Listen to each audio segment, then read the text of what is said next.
All right. I guess we'll wrap this thing up with "Don't Worry, Darling," and this one is interesting because I think leading up to this film's release, there was a lot of controversy coming out about just the production of it.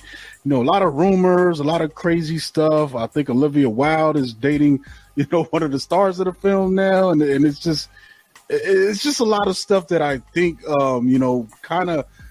Fed into the the hype getting ready for this release, and in a way, I think they kind of leaned into it to kind of help promote this film, which I wish they didn't, man. Like I feel like sometimes when things like this happen with the film, everyone's quiet about it. They're mum. You don't hear no response, no comment, or nothing. But it seems like Olivia Wilde kind of leans into that a little bit, like leaving breadcrumbs, to feed into the hype of this, but.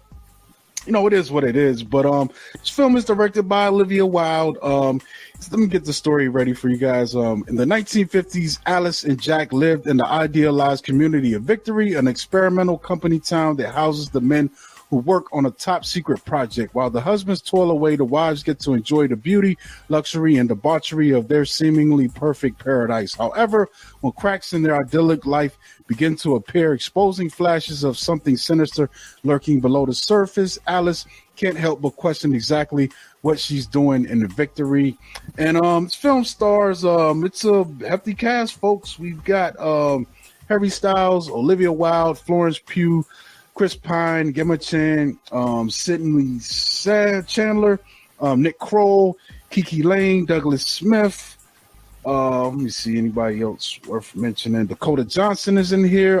Dita Von Teese. You know what? I had a feeling that was her, but I wasn't 100% sure. Was she the dancer?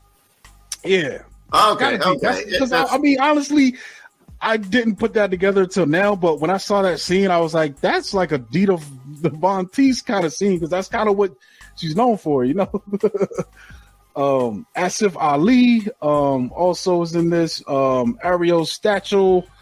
Just a few more people, but those are the mains, that I mentioned. And I don't know, man. I had mixed feelings on this thing, but I think I'm trending more toward being not as impressed by this. You know what I'm saying? Like, I thought the acting was done very well. The set design was great. Like it's flawed. There's a couple things in here that are flawless, man.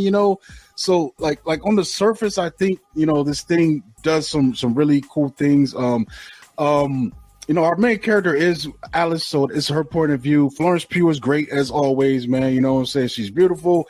She's very capable acting, but this film has so much talent in it. Chris Pine, Gemma Chan, Harry Styles, though, I'm not 100% sure. I know he's in other stuff, but I think a lot of people are just really, in it for his looks lately. I still haven't seen that definitive work from him.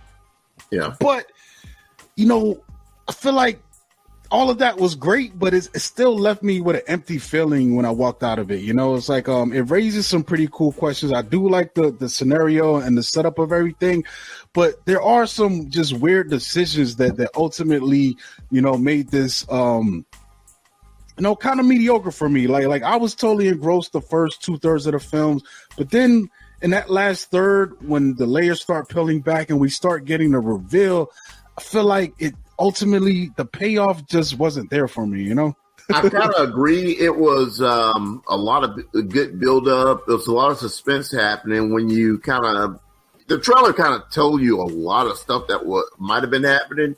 And I kind of somewhat figured it out, but overall, I might have to see it again. But the overall execution at the end, it might have been somewhat flat. And like you said, everything with Florence Pugh in it, some of her backup the characters that were of the actors' characters in it were pretty good up until the end of this film,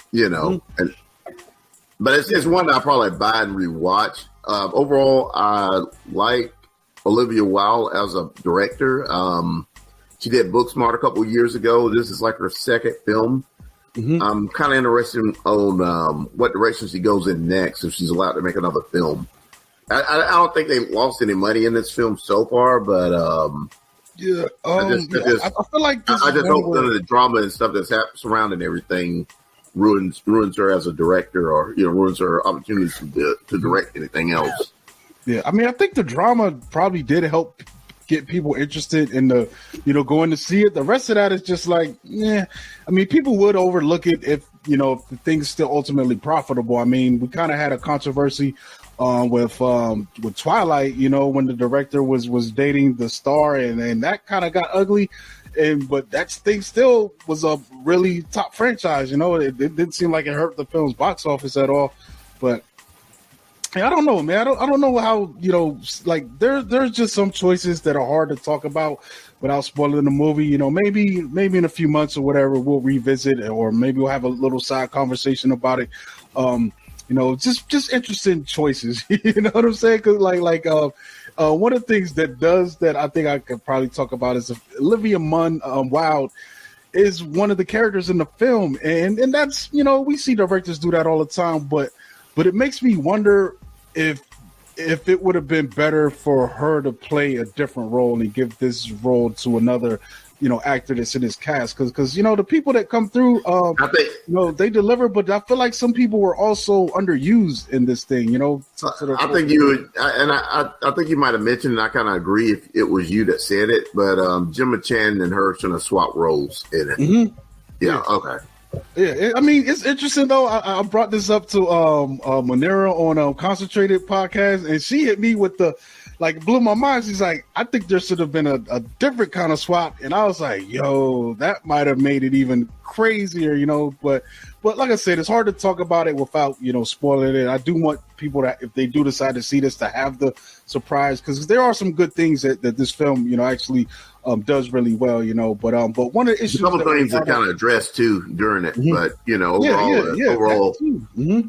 The overall like prestige and stuff, mm-hmm. It's kind of lacking. But when I guess if you see this, you see some of the stuff that's come out since we've since the film has been released, and some of them have to are having to do with, well, why wasn't this done this way and that way? So like I said, I don't want to talk about it and spoil it for you. So see the film first, and then dig into that stuff if you want. And like I said, maybe we'll come back, if my brain remembers to come back and bring up some of the stuff that stood out to us while watching it. But it is playing, man, and honestly, like, it's probably the best thing in town right now. If you've seen everything else,